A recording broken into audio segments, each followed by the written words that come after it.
Okay, good afternoon, everyone, either in the room or in the Zoom. Welcome to the 6th edition of the Latin America Policy Dialogues webinar series. The idea is basically in this webinar series to bring together key policymakers or analysts discussing the region, the Latin American region, and to also to share the best practices from the different countries. We have the pleasure today of having Gustavo Adler. He is the Chief Regional Studies Division Chief of the IMF's Western Hemisphere Department. He joined the fund in 2004, and since then he has worked in multiple areas, including surveillance of program countries, both from Chile and Indonesia and many others, but also the production of, and this is what we're here for, the Western Hemisphere's Regional Economic Outlook. He has done a lot of work on capital flows, exchange rates of foreign exchange intervention, and he has published in multiple academic journals. And he's going to present the IMF Regional Outlook for Latin America. I think this seminar comes at perfect timing as we released our economic outlook last Tuesday. And basically, the main view of our economic outlook was that for the world as a whole, we see a significant slowdown of world growth, in part, and also a big increase in inflation, with some light at the end of the tunnel in certain parts of the world. But for us, what I think is quite interesting is that, and this is our main premise, because of wars, Russia's war of aggression on Ukraine, we were dealing with the biggest energy crisis that we've seen since the 80s and 90s. And this has led exactly to sluggish growth and bigger, inflation, higher inflation all across the world. And obviously the region is not an exception to that. Global growth has lost momentum. High inflation is proving more persistent than expected. And I think uncertainty is high. Obviously, many countries of the region are commodity exporters. So in a way, the energy crisis is helping them. But to be honest with you, when you have such a big shock that we're facing right now across the world, it presents significant challenge for the countries of the region. In our economic outlook for the region, we are seeing still a positive 2022, but the outlook is less optimistic for the next 2 years.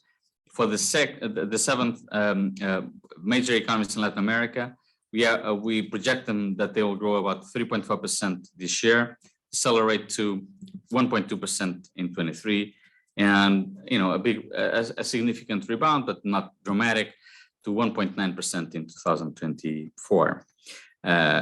What matters basically here is that, and this is what we had when we launched our economic outlook. We had a couple of panels in which we discussed this. We continue to think this is a good time in such a crisis for the countries to start thinking not only about the short run in terms of what type of monetary policy and fiscal policy they need, but also start thinking more to address some of the structural challenges that have been plaguing Latin America for a few years.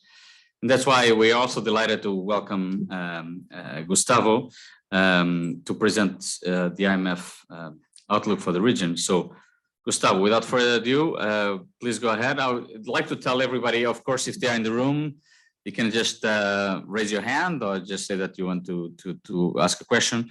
If you are joining us virtually, make sure that you use the chat function so that you're able to ask questions. And I guess that Gustavo doesn't mind that if we ask questions along the way.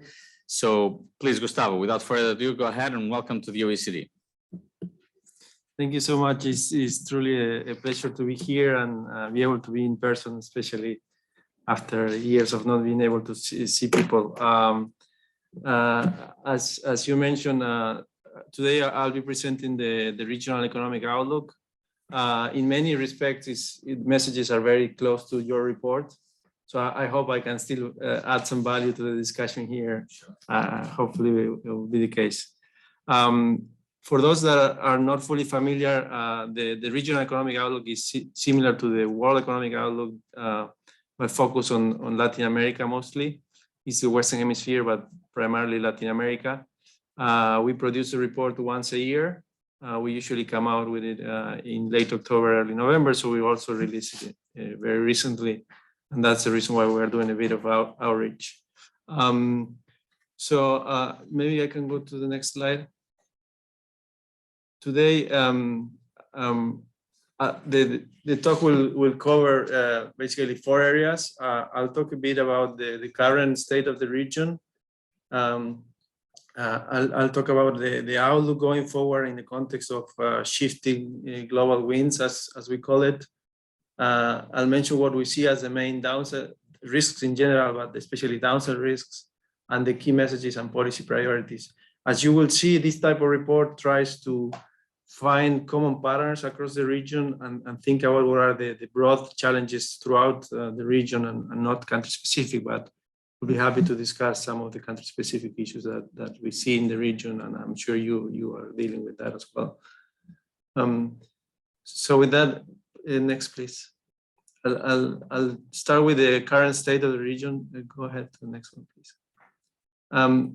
As you know, the region was heavily affected by the pandemic in 2020.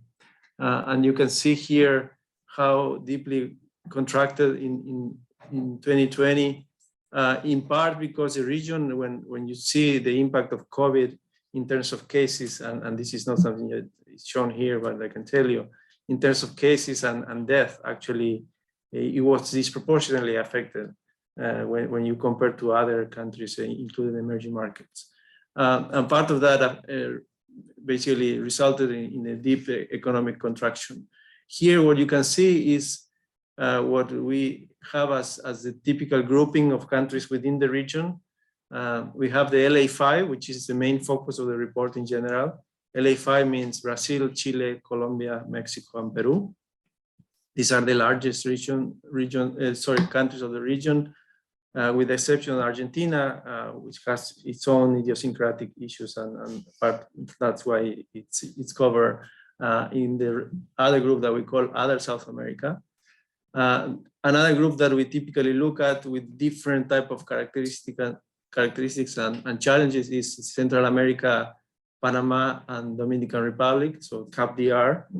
And then the Caribbean, we divide into 2 groups, those economies that are tourist dependent and those that are non-tourist dependent, which includes Haiti, but also the commodity exporting countries of the Caribbean, which is Suriname, Guyana, and Trinidad and Tobago.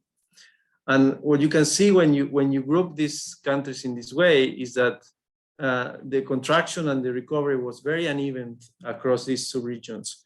And clearly some of them in 2022 already are above pre-pandemic levels in terms of output.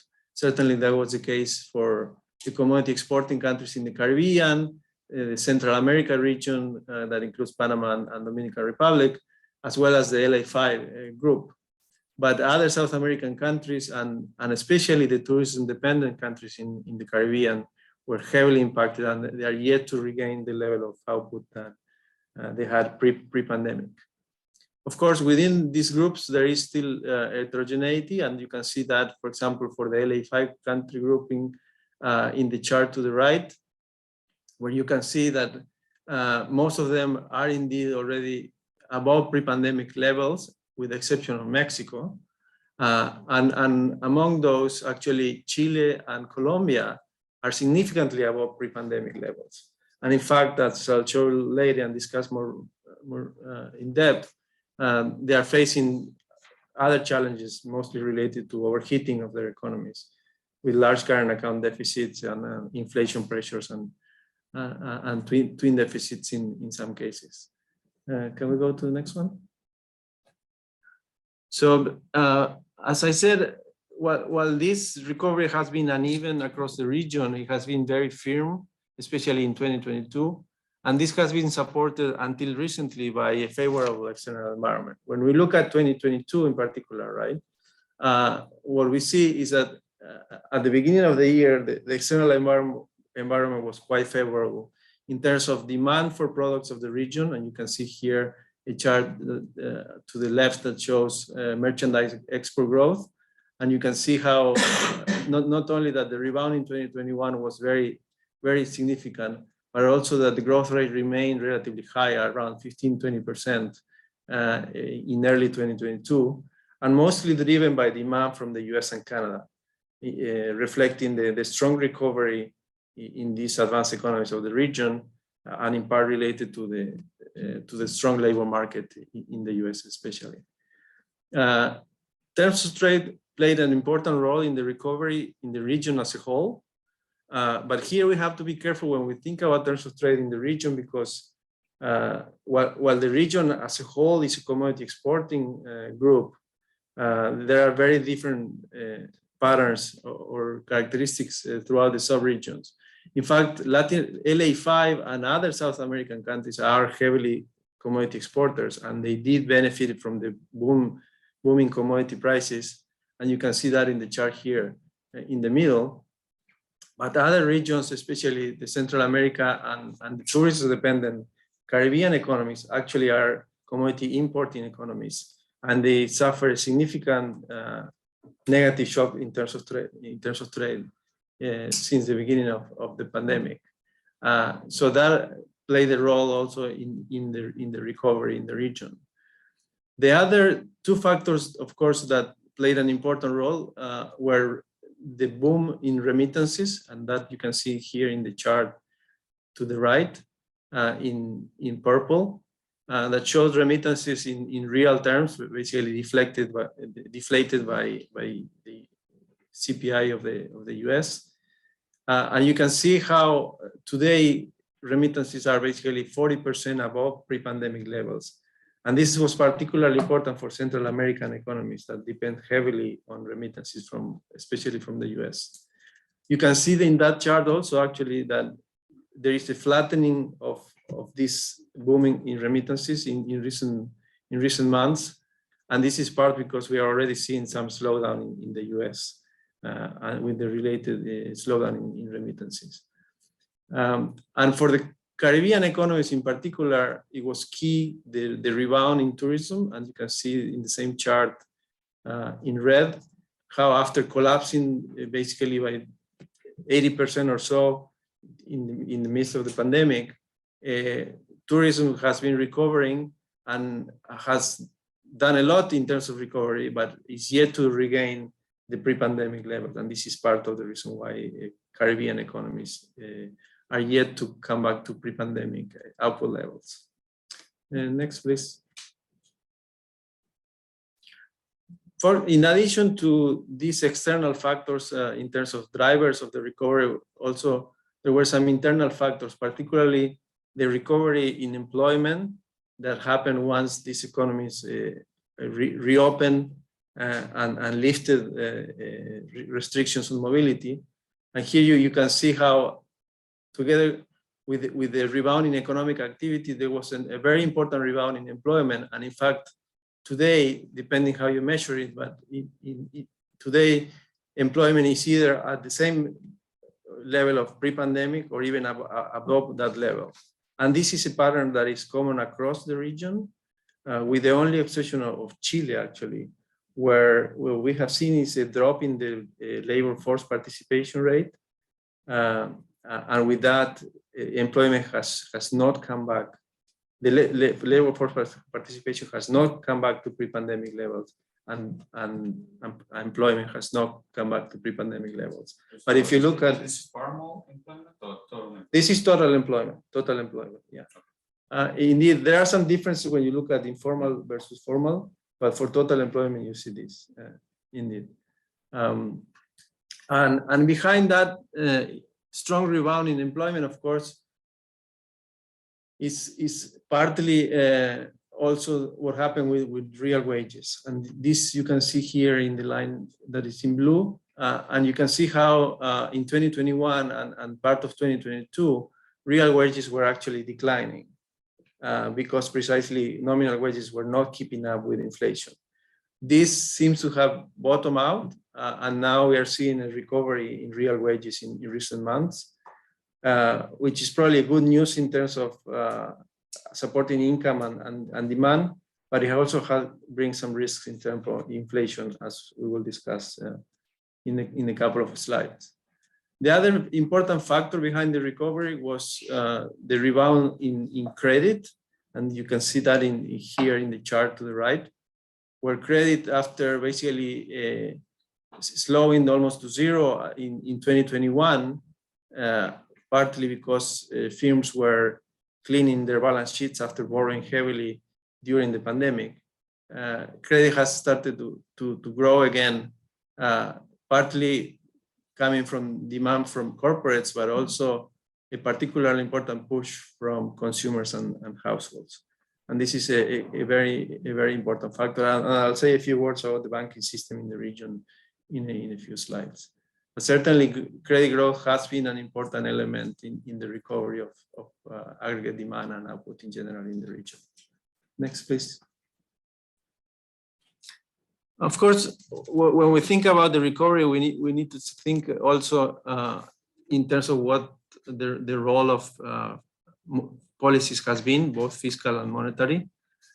And here is interesting to see what has been the role of fiscal policy in terms of the impulse to the economy. And you can see that in the chart here to the left. Maybe starting with the aggregate that is highlighted there in square. You can see that for the region as a whole, there was a very clear pattern of a very strong fiscal stimulus in 2020. Not surprising, they were providing support to the economies during the pandemic, and a withdrawal of most of that stimulus in 2021. And in 2022, a fiscal stance that was broadly neutral in aggregate. Now, when you look at country by country, you see similar patterns with the exception of Chile, which has a very different pattern because they implemented a massive stimulus program in 2021 rather than 2020.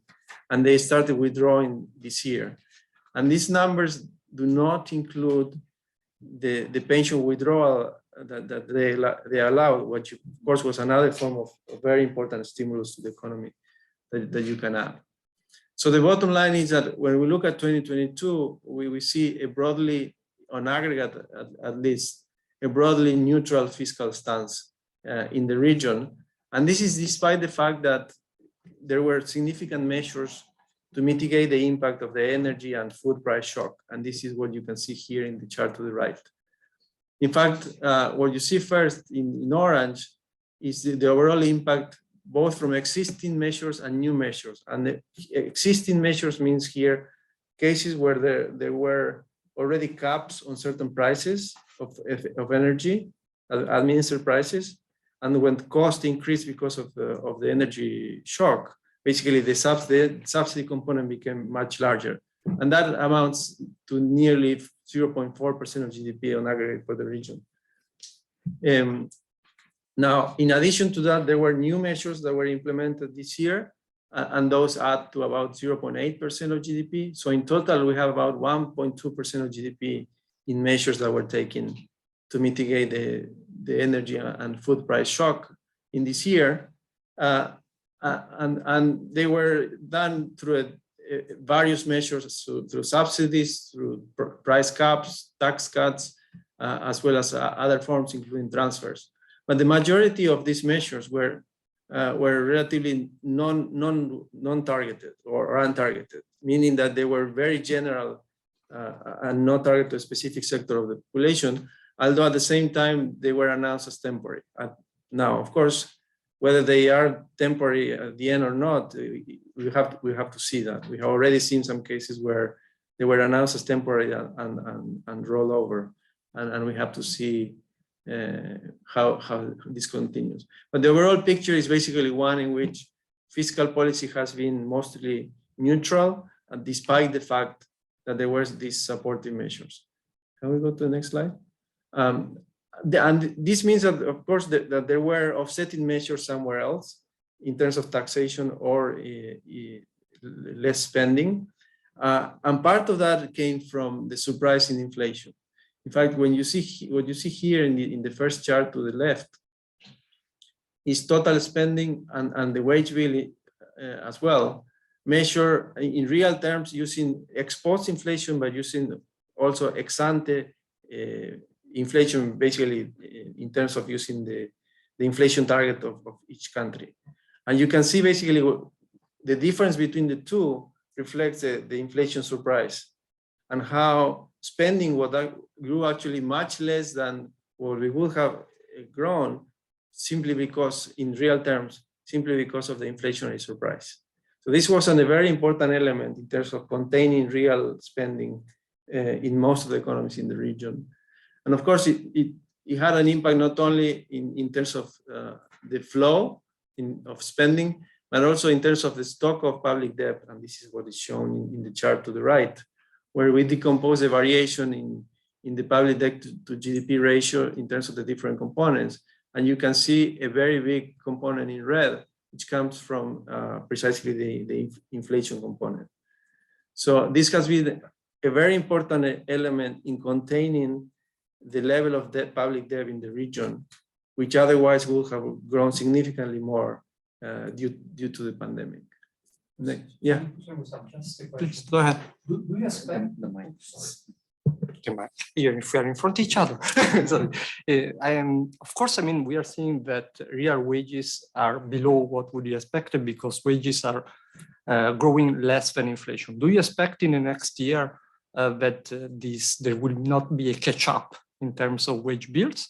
And not related specifically to the public sector, but in general, do you see at least some risk that private wage instead will catch up in this or in the next years? Very good question. Indeed, I'll talk a little bit more about this one. We are already seeing real wages in general as a whole, including public and private sector, going up. So there is already a bit of a pressure in terms of increasing nominal wages above inflation.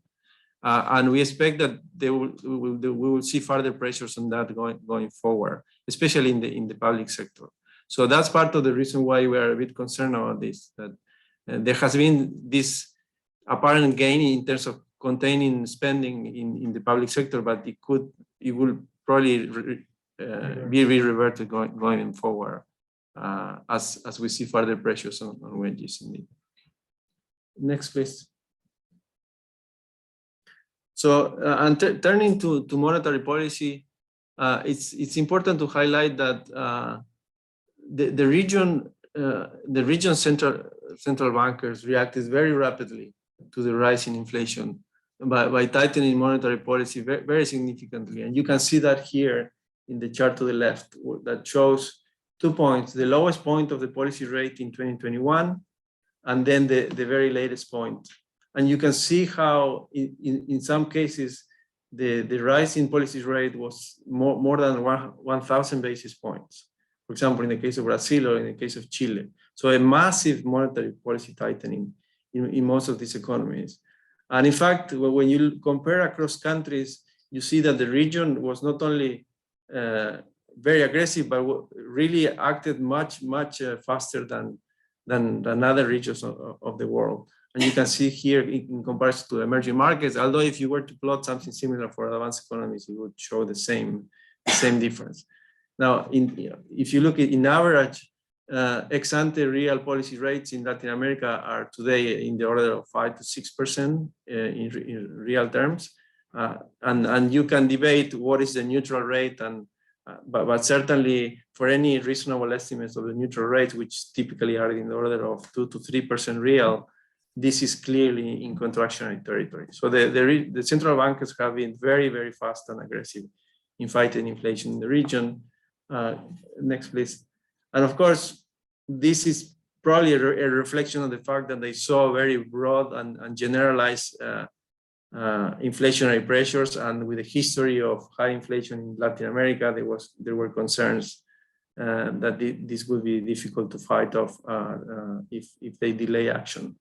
And here in this chart, you can see how inflation has been a broad phenomenon throughout the subregions.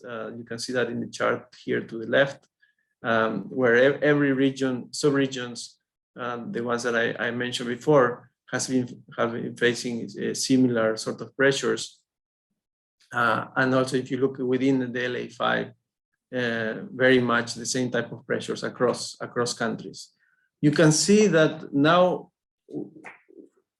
we see some maybe early evidence of headline inflation turning in the LA5 economies in recent months. So it seems that inflation has peaked. but we're yet to see whether this is a strong trend or not, in part because, and I don't have it here, but if you look at the same chart, but instead of looking at headline inflation, you look at core inflation, it shows a flattening or a plateauing of pressures, but we are yet to see a significant kink showing inflation core inflation coming down. Next, please. Now, these decisive policy actions in part reflected the need to fight off potential second round effects. And you can see some of that here in two ways. In the chart to the left here, you can see the headline inflation for the LA5 decomposed in terms of core and food and energy. And you can see that in late 2020 and early 2021, most of the pressures were coming from energy and food. But over time, core inflation became more important in driving headline as a whole, suggesting indeed that these pressures were more generalized. And you can see that also when you look at the chart here to the right that shows the median and the interquartile inflation range, which basically is an exercise where you look at different components of the CPI. I think we have maybe about 50 or so components. And you look at how the different components, the distribution of that moves. And what you show basically is that the whole interquartile range, not only the median, but the whole has shifted upwards over time, meaning that the vast majority of components of the CPI have been moving in that direction. It's not just a few items that may be related to volatile component, but it's a very generalized price pressures. And we have seen that until recently. And so all this pointing to the evidence of second round effects. Next, please. And these second round effects partly reflected the recovery in services. As you may know, and this is also a pattern that was visible in advanced economies, the initial inflationary pressures came from goods rather than services, in part because services were particularly impacted by the pandemic. These are typically more contact intensive sectors, and they did not see a recovery until recently. So the first inflationary pressures came from the consumption of goods, both from the fact that services were, as I said, were not recovering yet. Also the fact that there was a shift in consumption patterns, not in many of the countries in the region, as well as in advanced economies, right?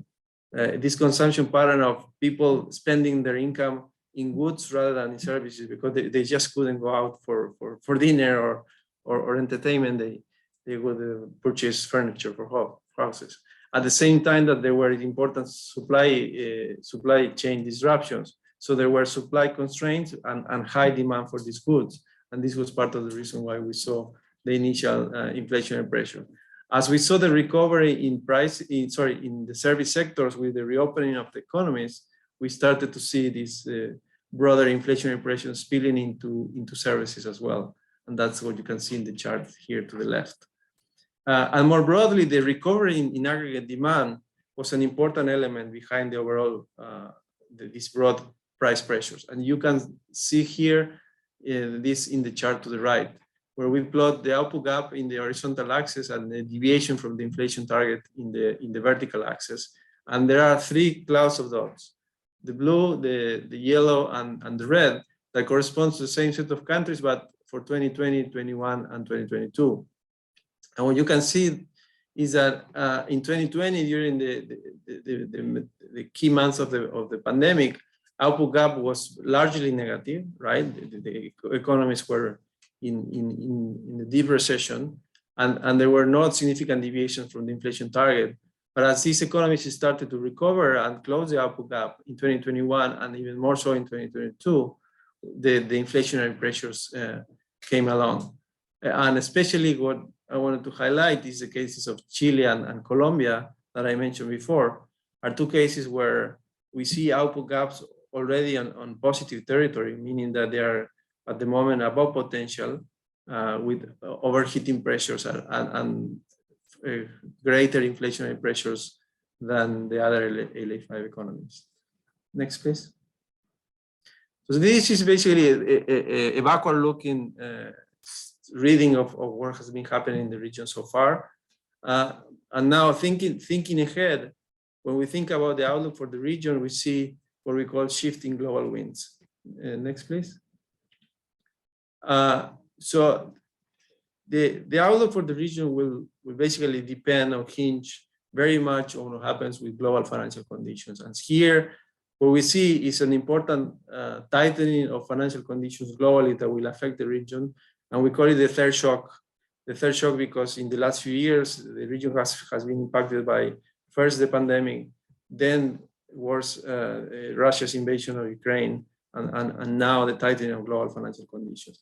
And we're already seeing some evidence on the impact of that on the region in terms of capital flows and the cost of external borrowing.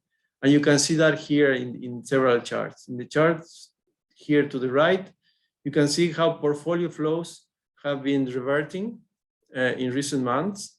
And this is an early sign that capital flows will revert more broadly. And I say that because when you look at the components of the BOP, actually FDI and bank flows have remained relatively resilient so far, but portfolio flows, as this is showing, have already shown very clear signs of reversal. And it's likely that we will see not necessarily an FDI, but on banking flows, a reversal as well going forward, as is typically the case. Of course, we have seen the impact also in terms of pricing, and you can see that here in the chart in the middle, where that plots the sovereign bond yield at 10 years, both in local currency and in foreign currency, and it's very clear that they have been going up. In the case of foreign currency, of course, it's the effect of the tightening of the Fed, shifting the risk-free rate, but also to some extent the increases in the spreads of these sovereign countries. In the case of the local yield, of course, partly reflects the fact that these economies have been tightening monetary policy themselves.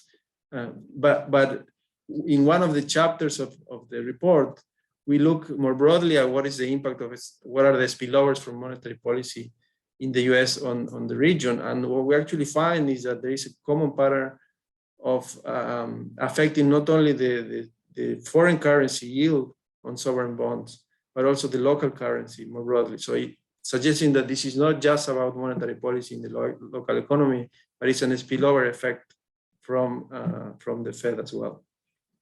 And in many cases, we find evidence that this impact is more than one-to-one, which has very important implications for monetary policy, and we'll be happy to discuss more if you want. And finally, what you can see in the chart to the right is how the issuance of both sovereign and corporate bonds in recent quarters and months has come down very, very significantly. Whether this is an indication of supply or demand is not clear, but probably a combination of the fact that the terms of borrowing has worsened with higher interest rate, but also possibility that there is just less appetite from foreign investors to invest in emerging markets. I mean, something that is important to keep in mind is that for many years after the global financial crisis of 2008, we lived in a world of very low interest rates. And there was, as we know, the search for yield, where investors would go and invest in emerging markets looking for higher yields. Now we are starting to see a reversal of that, and possibly we will see foreign investors being much more selective in where they invest their money. And part of that will be being more selective about the emerging market class as a whole. Next, please. So this tightening of global financial conditions will not only mean lower capital flows and higher external borrowing costs for the region, but it will also mean less exports for the region as well. And this is because the global nature of the tightening of financial conditions will mean lower growth for the global economy as a whole. And this is what the chart here to the left shows, which are basically our projection for global growth for 2020 2022 and 2023, and for different vintages, from what we expected in January, what we expected in April, and our latest WIO forecast.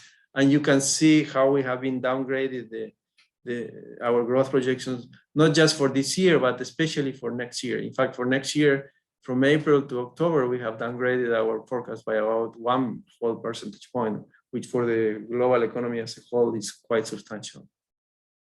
And of course, related to this, we expect a softening of commodity prices, which is key to the region as a whole, as I mentioned earlier. But at the same time, it's important to recognize that not all commodity prices are expected to behave in the same way. And in this, it's important to think in general in three types of or classes of commodities: agriculture, metals, and energy. Agriculture commodities typically are less sensitive to the global financial cycle, simply because the elasticity of consumption of food to prices is much lower. So, and consistent with that, what we see is we expect some softening of agriculture prices, in this case illustrated by soybean prices, but much less than in other commodities. Of course, there is an element of supply disruptions as well. We know that the invasion of Russia's invasion of Ukraine impacted the wheat market at the very least, and that had repercussions on other commodities, agricultural commodities as well. So that effect is still there, but again, we expect some softening of these prices. When we think about energy prices, the dominant factor so far has been the disruptions in energy markets here in Europe, primarily on the supply side, and that is basically sustaining prices. But again, we see already some signs that these are coming down, in part because global activity is coming down and is expected to come down further going forward. But the most impacted class of commodities actually is metals, which is the most sensitive to this global cycle, together with the energy, but also that has not seen the disruptions on the supply side that we have seen in energy markets. So, and in fact, if you look, and that you can see illustrated for copper and iron ore prices here. And in fact, prices today are already below pre-war prices. And if you were to look at them in real terms, deflated by some global CPI or the US CPI, they will be probably already at pre-pandemic levels. So commodity prices are coming down, and this is a very important component of the change in the global environment for Latin America, which is mostly a commodity exporting region. Next, please. So with this changing global landscape, what we see is that growth in Latin America will slow down in the coming months and quarters. And here we show the quarterly pattern that we expect in the chart to the left.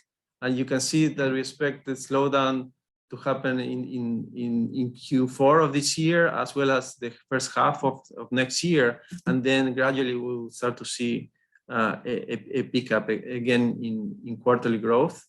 At the same time, we expect that inflation will continue to be high. Again, we have already seen evidence of inflation picking up, having reached peak, and it is expected to come down, but it will remain high and above the target range or the tolerant bands for most countries in the region. Actually, very much until 2024, in our view, and probably reaching the target range, the midpoint of the band, only sometime in 2025. So we see an environment, basically, next please, where global economic activity in the region will slow down while inflation remains elevated. And this is a pattern that is common throughout the region. And here you don't need to look at every number, there are a lot of them. But what I wanted to highlight is the fact that if you look at numbers that are in projections that are in green, those are that have been recently revised upwards relative to the previous forecast. and those that are in red are having rebounds downward. And you can see when we think about real growth for 2022, actually in most sub-regions of Latin America and the Caribbean, we have revised upward, precisely because we have been surprised on the upside on growth in the first half of this year, partly because the external environment was more supportive than we thought for the region, largely reflecting booming commodity prices after the start of the war in Ukraine. So 2022 is turning out to be better than expected in terms of growth. Now, going forward, on the contrary, we have revised downward our projections, and that you can see here, every sub-region has red for 2023 growth, precisely because we see a weakening of the external environment, mostly on account of the tightening of global financial conditions.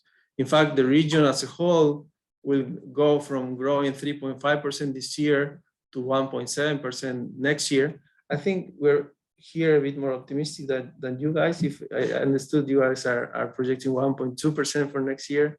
I'll be happy to discuss why we may be more optimistic. But the broad message is that we are seeing a significant slowdown going forward. This is in contrast to what we see for inflation, and this is the set of columns to the end of the table, where almost all the numbers you can see are in green because they have been revised upward, both for 2022 and for 2023, precisely because the inflationary pressures have proven to be much more persistent than we initially thought, and we expect that to impact the numbers for the end of 2022, but also means that inflation will be higher than initially expected. It will take longer to go down to the target bands than we initially expected. And so 2023, we have revised upward as well. Next, please.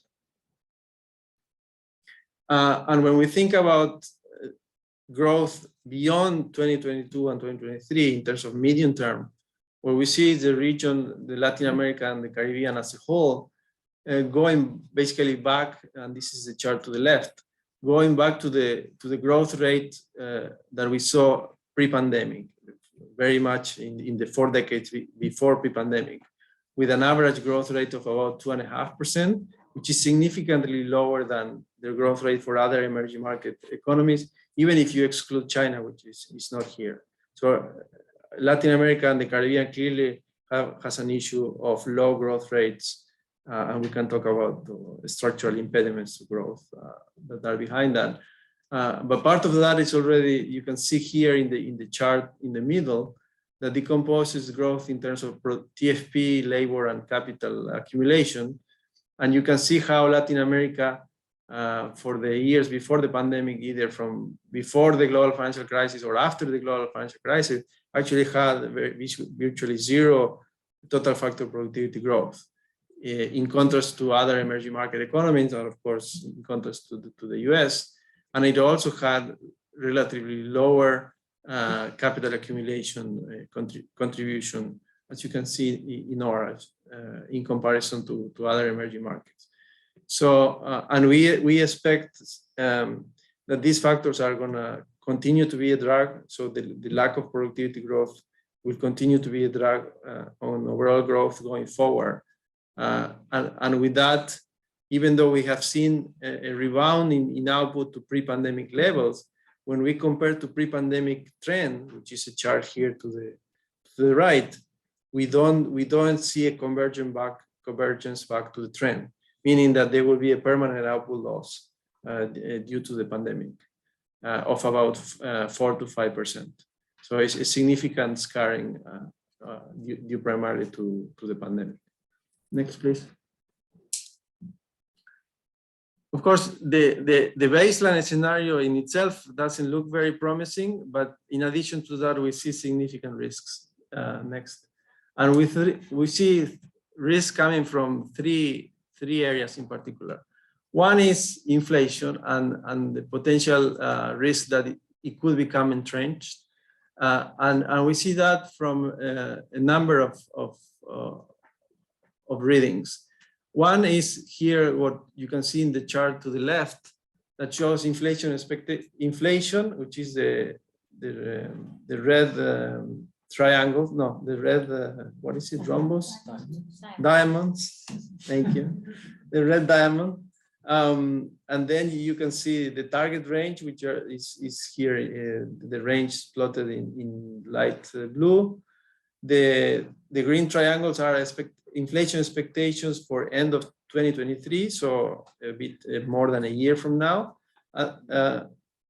Sorry, 2024, a bit more than 2 years from now. And those expectations are relatively well anchored within the target range, although maybe a bit high in a couple of cases, but still within the target range. But when you look at inflation expectations 1 year ahead, like end 2023, they're clearly outside the target range, and they have been drifting upwards recently. So there is a risk that inflation expectations could become the anchor, and especially the short-term ones. And this could be a factor also on wage setting and other inflationary pressure. I think you had a question. Yes, thanks, Gustavo. Just a clarification. What kind of expectation are you talking about? Market-based or consumer survey-based?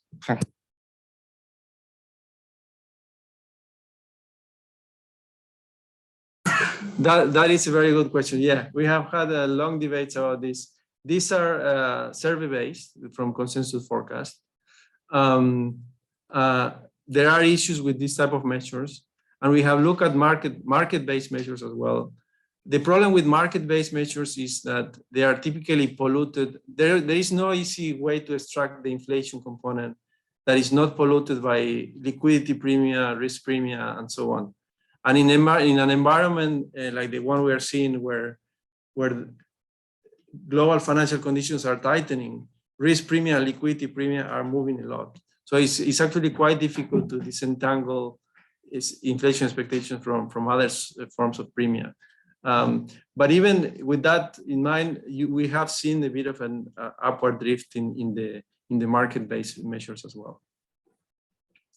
The other source of risk related to inflation is coming, as I said before, from wages, and we are already seeing some pressures in wage setting, and you can see that in the chart here in the middle that shows how nominal wage growth has been going up in recent months very, very rapidly. And I showed before already a chart that was depicting real wages and how those were going up. So basically it's showing that nominal wage growth is now outpacing inflation. Now, will that translate into higher inflation itself and becoming a source of a wage price spiral? It's an open question. Largely, it probably will depend on what happens with commodity prices. And the reason here is that when you think about the cost of inputs for a firm, if there are lower commodity prices and firms can save on those inputs, they may be able to afford paying higher wages without passing them through to their consumers, right, to their prices. But if those commodity prices and inputs in general do not come down, then the wage pressures most likely will result in passing through them to final consumers and the potential, as I said before, of a wage price spiral. And finally, here in the chart to the right, this shows in sort of in historical perspective how important this inflationary shock is. And basically, it looks at all the episodes of inflation overshooting relative to the target band of the central banks of the region since the inceptions of the inflation targeting regimes.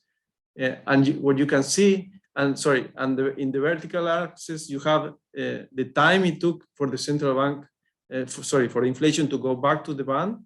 And in the horizontal axis, you have the maximum distance away from the band. And again, the historical episodes are in blue, and the red corresponds to the current episode as we project now. So basically, given what has happened until now in terms of deviation from the band, and what we project in terms of how long it's going to take for inflation to go back to the band. So with that in mind, what you can see is that this episode is clearly sort of an outlier in comparison to previous episodes. So it's the biggest challenge to inflation targeting regimes in Latin America since their inception, basically. And of course, that carries risk. We have seen previous episodes of inflation overshooting, but they all came back to the banks, so central banks were able to manage those. This is really the largest challenge we have seen so far. And of course, that has risk in itself. Next, please. The other source of risks for the outlook comes from the possibility of even tighter global financial conditions that, of course, could further hamper growth. And these potentially tighter global financial conditions could come from two sources. One is a potential tightening or faster and more pronounced tightening by the Fed if inflationary pressures in the US do not recede. But it could also come from risk aversion. I mean, one of the key factors that we have seen in recent months is that there is a lot of uncertainty about whether the Fed in particular will be able to control inflation without generating a severe recession in the US. So the ability to engineer a soft landing to contain inflation is unclear, and markets have been shown to be very nervous about this.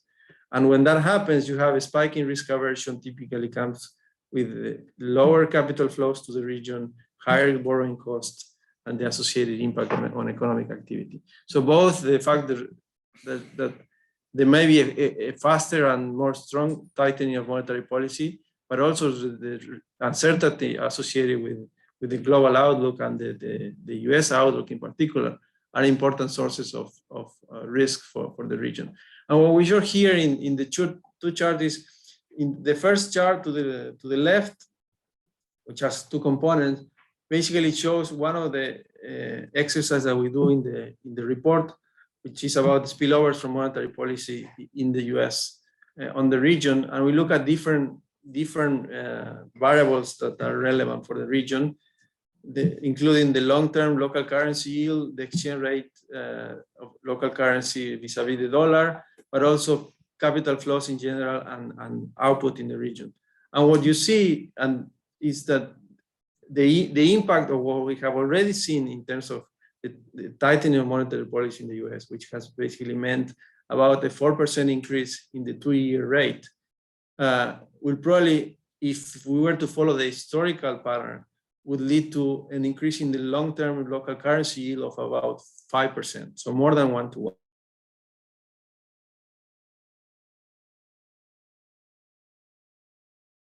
If we look at GDP, for example, that could amount up to 0.75 percentage point of growth in a year. So the point here to make is that the region is very sensitive to financial conditions in the US, and a further tightening would have important implications on the region in many respects. And in fact, at the moment, if we do stochastic analysis, and I'm happy to tell you more about that, what we see a probability of about 20% of an actual recession, zero growth, less than zero growth rate for the LA5 region as a whole. So a non-trivial risk of a recession in the current environment for next year. Next, please. Of course, a further tightening of global financial conditions would have not just implications on exchange rates and on growth and on capital flows, but also on public finances. And in this regard, the region already looks quite shaky. If you look here in terms of public debt levels, the chart to the left, you can see how the LA5 group has much higher debt levels than comparable groups. And here it's important to look at two comparable groups: the emerging markets as a group, as a whole, but also investment grade. And investment grade is important because what we have seen in the past is that when there are when interest rates rise in the US in particular, and where are the spikes of risk aversion, investors tend to pull out more more rapidly and more aggressively from the non-investment grade economies. So these economies are particularly vulnerable. Now, if we compare public debt levels of LA5 to the emerging market group as a whole, there is about a 20% difference in terms of 20 percentage points of GDP difference. So it's a quite substantial difference between the two groups. And if we compare with the investment grade group, it's actually a 30 percentage points of GDP difference. So it's quite a large one. Now, this is an average for the LA5. And as you can imagine, there is heterogeneity within the average. In fact, Brazil looks actually worse than this, and it drives a lot of this average. So we have within the LA5, 3 sets of countries. Brazil with debt levels in the order of 90% of GDP. We have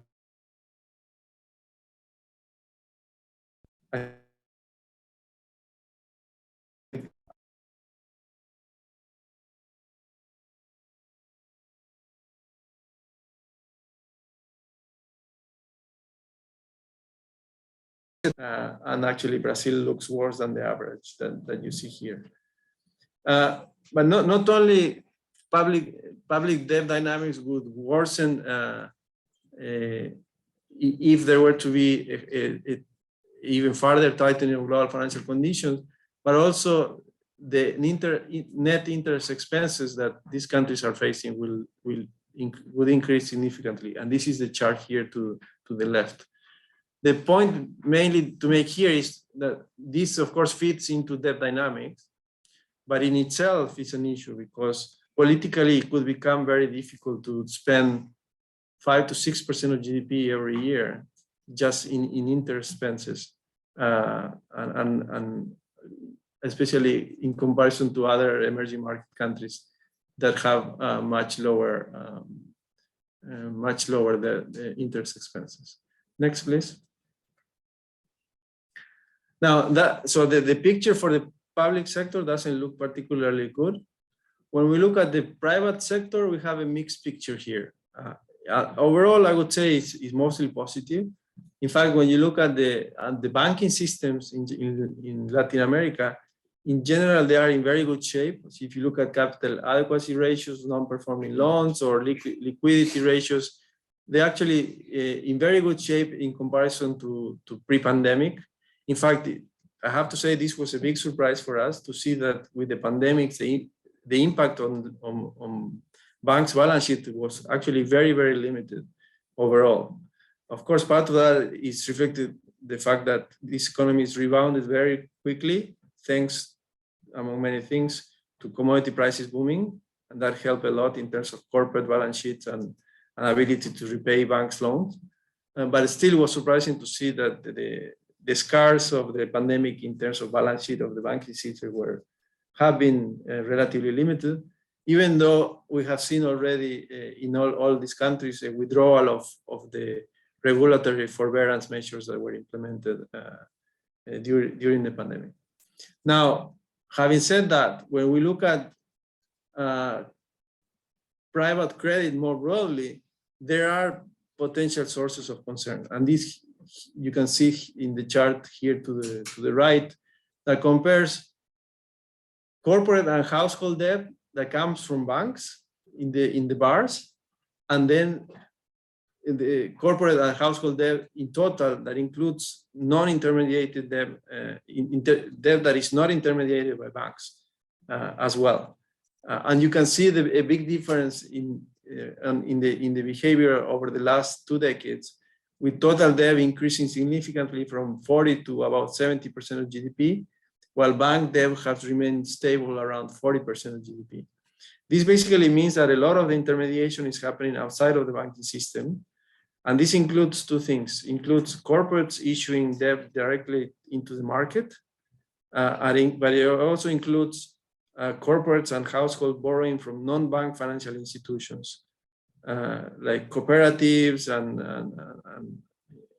other forms of non-bank financial institutions. And the concern here is that this type of intermediation is not typically with the safeguards or that that you would typically have with supervision in the banking system and the regulation in the banking system. So in a way, there is a concern that there is intermediation outside the banking system that could expose vulnerabilities, especially in the corporate sector going forward, as we see higher borrowing cost and less availability of financing. Next. And the third major source of risk that we see is from social tensions.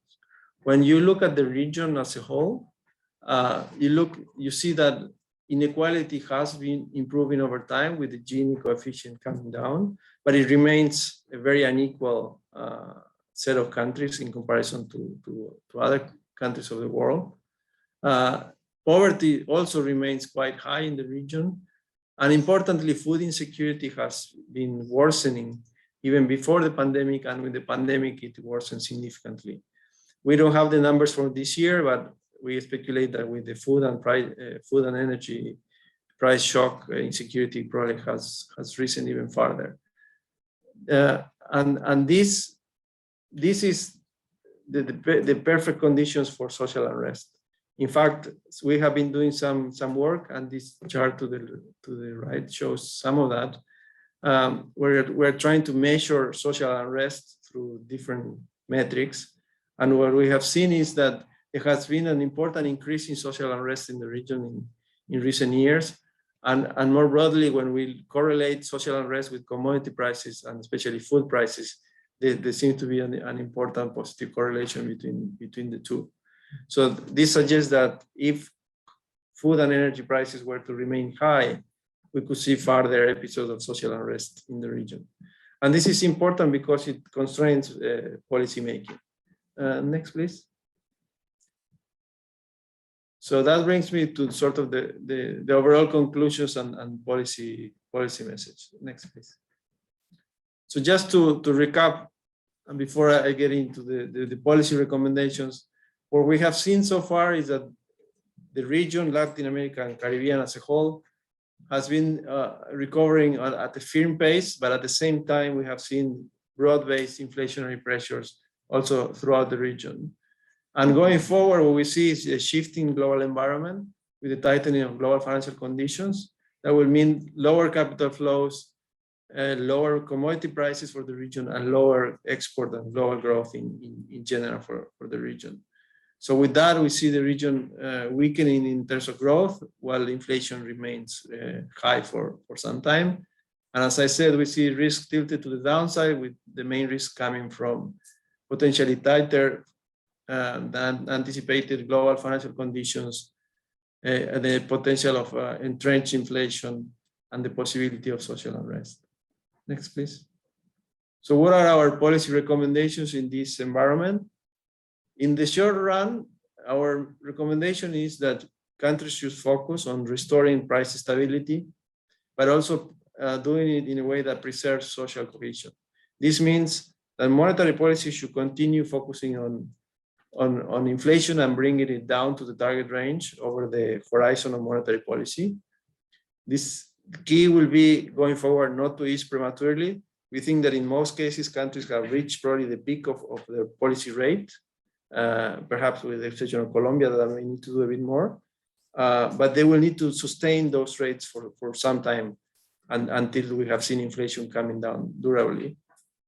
And it will be key that in this context of high uncertainty, they communicate very clearly what are the policy intentions, so that the agents know how the central bank will react to different environments, and that will be key for anchoring inflation expectations. I'll skip the financial sector, we're happy to discuss. In terms of fiscal policy, as I said before, a key element of this overall policy message is preserving social cohesion. And that means that fiscal policy will need to be very carefully calibrated, because you will have to balance two competing objectives. On the one hand, fiscal policy has to support the job of the central bank in bringing down inflation. This means that fiscal policy cannot feed domestic demand while the central bank is trying to do the opposite. So fiscal policy will need to be either neutral or contractionary. for cyclical reason, in addition to the fact that they need to consolidate to rebuild policy space because of high debt levels, as I was saying before. But the competing objective is the preserving social cohesion.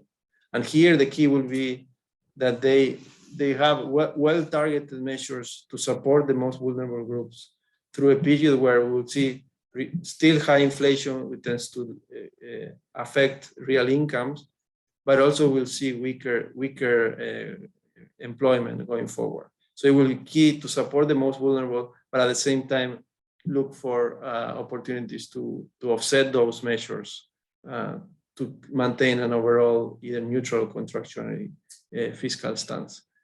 And over the medium term, I should go back to something that was said at the beginning. Perhaps we shouldn't call it medium term, because this doesn't mean that there is time to do it and we can do it later. This is more about the structural issues, and maybe we need to start working on them right now. But the idea is that in addition to the near-term policy challenges of restoring price stability and preserving social cohesion, of course, there is a broader challenge of rebuilding policy space and boosting potential.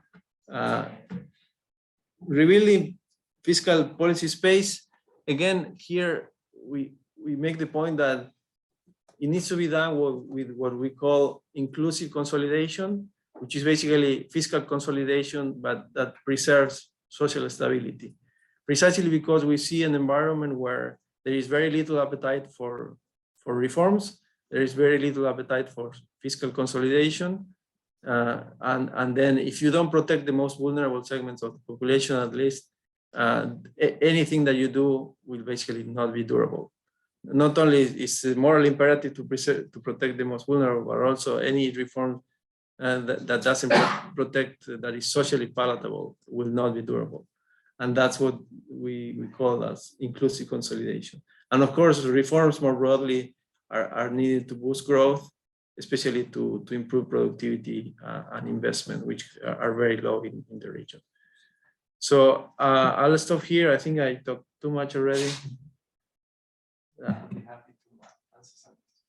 No, many thanks, Gustavo, for the presentation. Was really comprehensive and very informative. So maybe now is the time for questions, either in the room or in the chat. Is Enes? Thank you very much, Gustavo. This was really fantastic. Quickly, 2 points. On your fiscal policy recommendations, it is well understood that fiscal policy should not offset the impact of monetary policy on the inflationary outlook.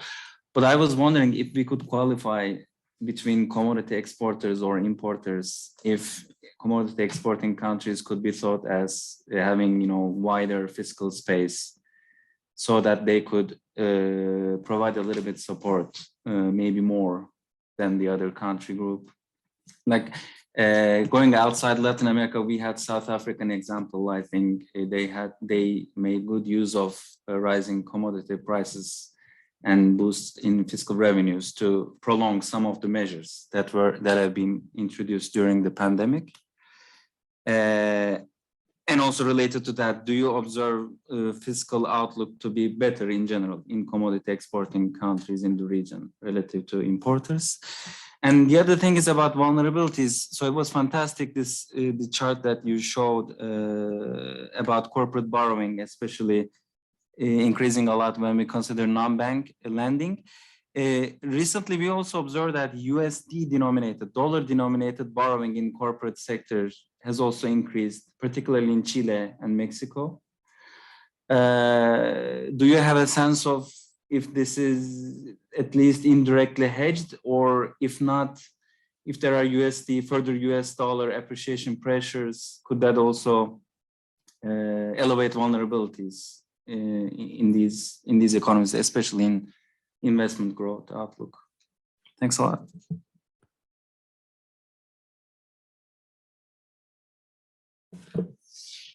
Thank you. These are super interesting and good questions. So on fiscal policy between commodity exporting and commodity importing countries, I think it makes sense to differentiate the two groups, indeed. From the perspective of fiscal sustainability, certainly is the case. I mean, the commodity exporting countries are benefiting from high commodity prices, and that helps growth and revenue collection. And so in a way, they are perhaps in a better position to spend without compromising their sustainability. So from that perspective, certainly they are in better position than commodity importing countries in terms of making use of resources from the commodity price boom. However, from the perspective of demand management and trying to control inflation, they still would, if they were to use these additional resources to feed domestic demand, that would still mean that there will be an imbalance between supply and demand, and there will be inflationary pressure. So from a cyclical point of view, I would be a bit careful not to necessarily advise that because they have extra revenues, they can spend them, because that will go against the job of the central bank. From a sustainability point of view, certainly they are in better shape. So once the inflationary pressures have receded, I would say, of course, they have more room to make use of those resources. The issue always with this type of shocks is that we don't know whether they are permanent or transitory. And that's another important element, because spending a lot of the revenue windfall from commodities could backfire if this turns out to be more of a temporary nature. So also understanding the structural implications of that, it's important. On the outlook, whether the outlook for commodity exporters and importers is different, I think it's difficult to compare because there are many different factors affecting the different groups. I do think that in general, commodity exporters will have a stronger growth than commodity importing countries in the region in general. But you will have to remember that commodity importing countries, even though commodities prices are expected to fall, and this will mean improving terms of trade for them, and this will be a positive for them, they will also face other headwinds in terms of especially remittances coming down and exports to the US coming down, and probably tourism as well. I mean, tourism has been recovering quite a bit, but with the slowdown in the US, in Europe, we'll probably see less tourism to the Caribbean. So they will have their own challenges as well. So that's important to keep in mind. And on your question on hedging of FX borrowing in the non-banking system, unfortunately, we don't have good data on that, and this is an area that we would really love to do more work. I mean, balance sheet data itself, it's very tricky to have, and especially if you want to go beyond the large firms that typically have good data on the publicly traded ones that produce balance sheet data on a granular basis, and even more difficult to have information on hedging. It's key to have a better understanding on that, and unfortunately, I'm not sure we do have it at the moment. So this is a very good question. Yes, Diego. Thank you, Gustavo, for your presentation. Very complete. I have a couple of questions of the inflation assessment. First, if you have actually considered inflation indexation units that some Latin American countries have, and how it actually affects the persistence in inflation. What is your assessment on that? And the second question would be related to, you mentioned that tighter financial conditions might have an impact on growth, and you show us one graph on the shock that a tighter US monetary policy can have in nominal bilateral exchange rates. I was wondering, what is your assessment too on this extra depreciation that you can find in the exchange rate, and if it has an impact too in inflation? Thank you.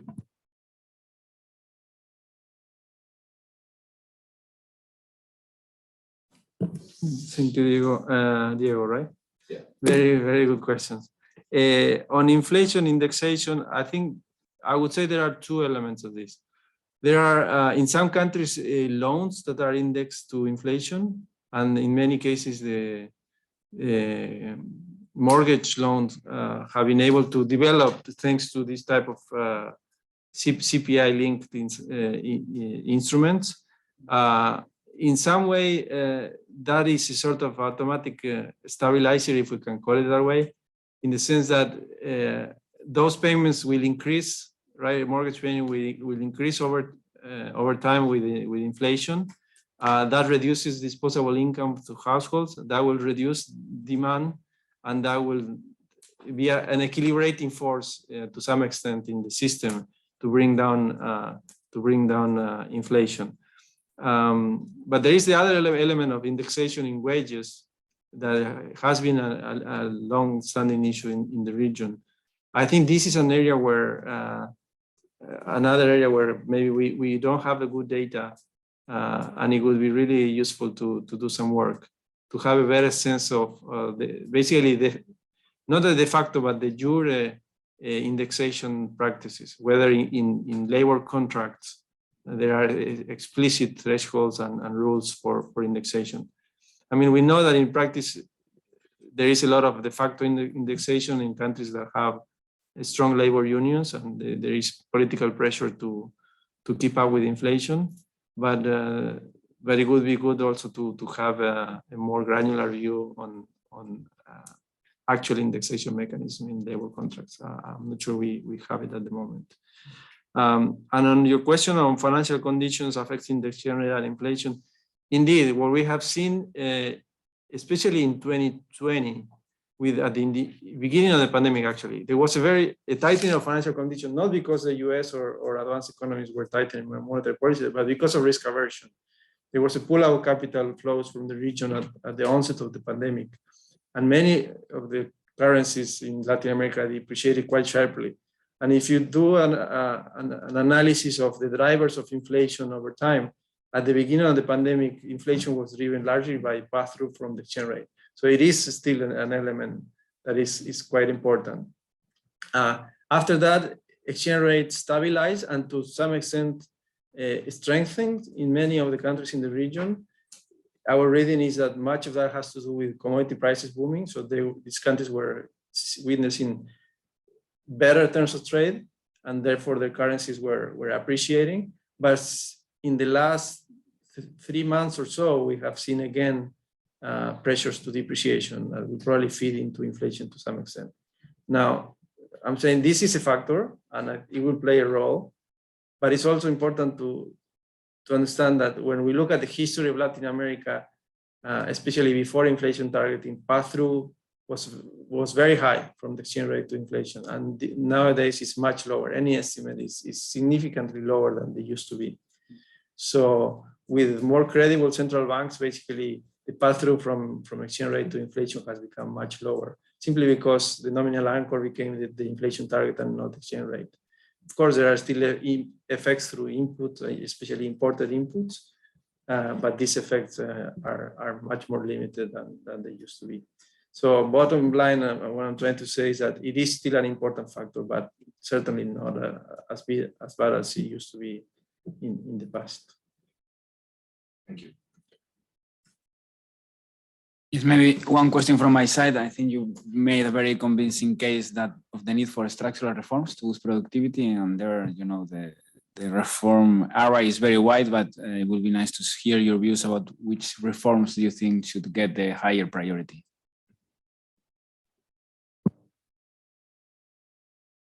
That's $1 million question, or more. One of the chapters in this report is about productivity growth and trying to tease out what are the main obstacles to productivity growth in general. Not surprising, one of the things that we found is labor market rigidity is an issue throughout the region, and high informality as well, which of course is an endogenous variable that largely reflect these rigidities in the labor market. So we think that in general there is scope to do more there.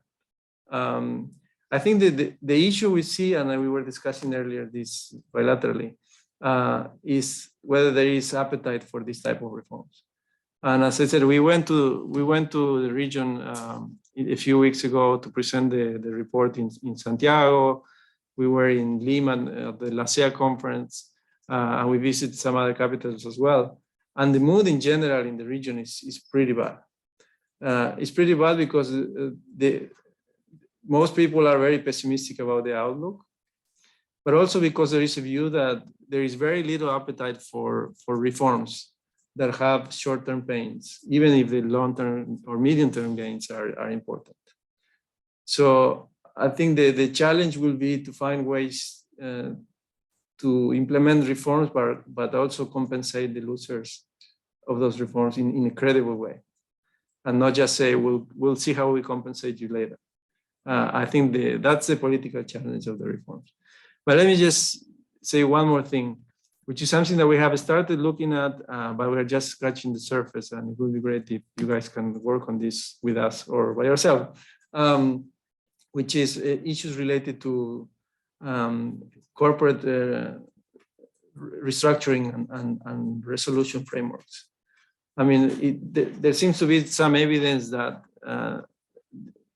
the system, there are not only important costs to firm entry in terms of bureaucracy and how would you set up a firm and so on, but also important costs in terms of firm exit, in the sense that firms that go bankrupt, they end up in these endless legal battles to resolve them. And with that, of course, you're wasting capital that is basically stuck there and could be used for other sources. And in this environment coming out of the pandemic, where we have seen a lot of firms going bankrupt and perhaps in need and pointing to the need to factor reallocation within the economy, this seems to be an important area where there is scope for reform with high payoff. But again, we're just scratching the surface on this, and it will be good to do more work. No, many thanks, Gustavo. I think you have touched upon so many issues that we could be here discussing the whole afternoon. So let's consider this just as the first edition of the talk, and I think we can continue talking. And thanks a lot, everybody. Also those following virtually, and thanks a lot.